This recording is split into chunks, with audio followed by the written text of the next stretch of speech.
Hey everyone, Aaron here with a different kind of cut. Today we're going to be showing you how to cut up an eye round roast into steaks, roasts, or in this case today we're actually going to be taking both of these roasts and we're going to be turning them into beef jerky. And I'm going to show you how to do that today. It's real simple process here. What we're going to do is take it, cut open the bag. We'll get this tossed in the garbage here. And this is an eye round roast. Basically it comes off of the whole round. So top round, bottom round, eye round, and this is the part that separates the eye round from the top round, or the top round from the bottom round. And that's why they call it the eye. It basically is the eye of the round. So what we're going to do today, because we want to cut this up for jerky, but I'm going to show you how to cut it up into roast. Just if you decided you wanted to take this home and cut it up into roast and cook it as a roast, or if you wanted to cut it up as a steak. So what we're going to do is we're going to take off basically all this silver skin that runs here. We're going to just get our knife up underneath here, take off the little bit of fat that's there, and we're going to run our knife and get all of this silver skin off, just like that. And the reason why I'm doing this is because it's going to make for a better steak if you were to cook it as a steak. Me, I personally don't care for eye round steaks, but you know, there are a lot of people out there that'll make them real thin and turn them into, you know, like a sandwich steak, or they'll turn it into cube steak, run it through a cubing machine. So there's a little piece of silver skin on this backside here that we're going to want to take off as well, just like that. Okay. Take that off.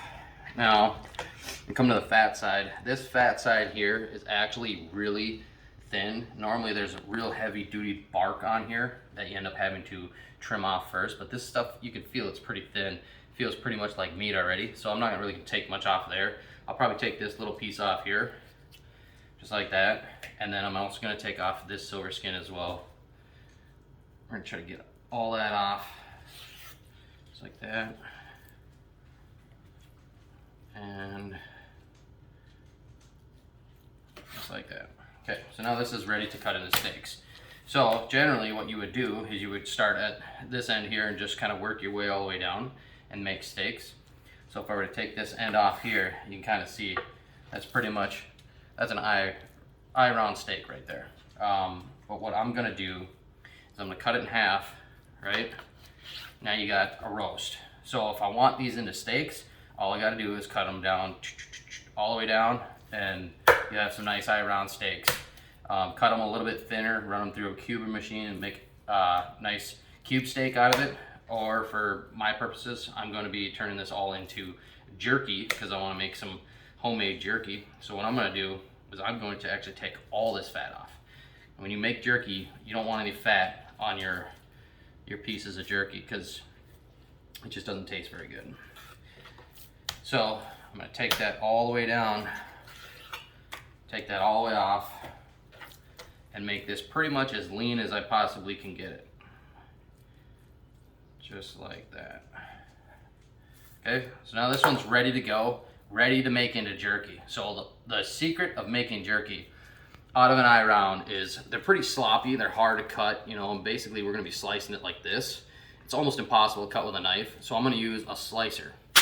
An automatic slicer with that. But what I'm going to do is I'm going to take this, throw it into the freezer, and it's going to like make it a little bit more solid, so that way I can put it in the slicer and not have to worry about my slices coming out kind of funky, angled, and, you know, miscut. I want my slices all to be uniform and the same thickness throughout. So take off all of the fat, all of the silver skin off of these guys here in order to make beef jerky.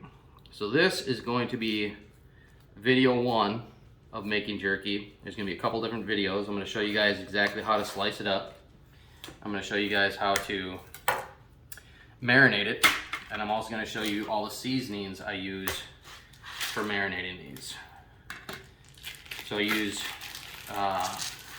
use brown sugar. I use a slow cure, and I get the slow cure from Von Hansen's. It's basically called Sweeter Than Sweet. I don't know if you have Von Hansen's in your area or not. If you don't, I'm sure you can go to any of your local butchers and just ask for a slow cure. Basically the same thing as a cure for curing jerky.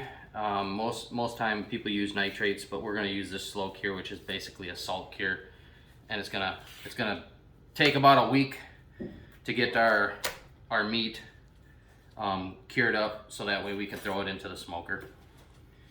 And it's also going to give it a little bit of sweetness to it as well.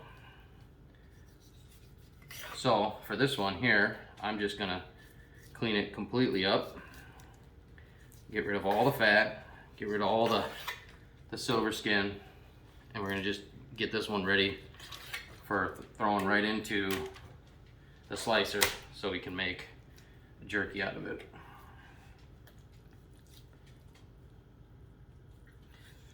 Same thing, take off that silver skin, just like that. And you know, this stuff here costs about $5 a pound, but if you were to buy jerky, you're looking at like $15 to $20 a pound, depending on where you go to pick up your jerky. So for cost savings wise, I mean, you can save yourself roughly $10 a pound on jerky. After it dries out, it is a little bit lighter weight than when you buy it, and it's fresh meat, but you're still going to be saving, you know, roughly $10 a pound, and you're going to have a ton of jerky left over when you're all done. So, almost done with this guy here. And if you notice, on that last one, I cut it in half, and there's a reason why I cut that in half instead of leaving it whole like this. The reason why I cut them in half is because when I go to throw them into the slicer, it's going to be a lot easier to throw a half chunk into the slicer and slice it up than it is a whole chunk. Those whole chunks, you'd pretty much have an impossible time trying to get that to work out. So with all that there cut up, that's actually ready to go into the freezer. And I leave them in the freezer for about an hour or two, and I check on them.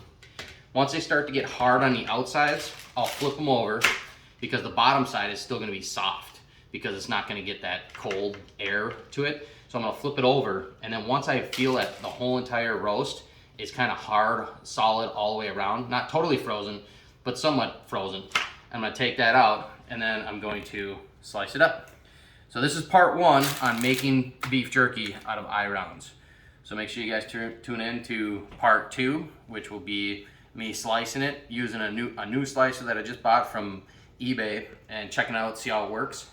And then also showing you the marinade that I'm going to be doing, putting in there and getting it all ready to marinate. It takes about a week for the marinade to go through and actually soak through all the meat. If you have a tumbling machine, which actually sucks the air out and puts the marinade right into the meat, I mean, you really only need to tumble that thing for 15 minutes, and then you got about a day. Let it mix up, another day, and you're good to go to throw that thing into the smokehouse. But this is pretty much it for the video today, and then I'll get back to you on part two of making jerky. See you then.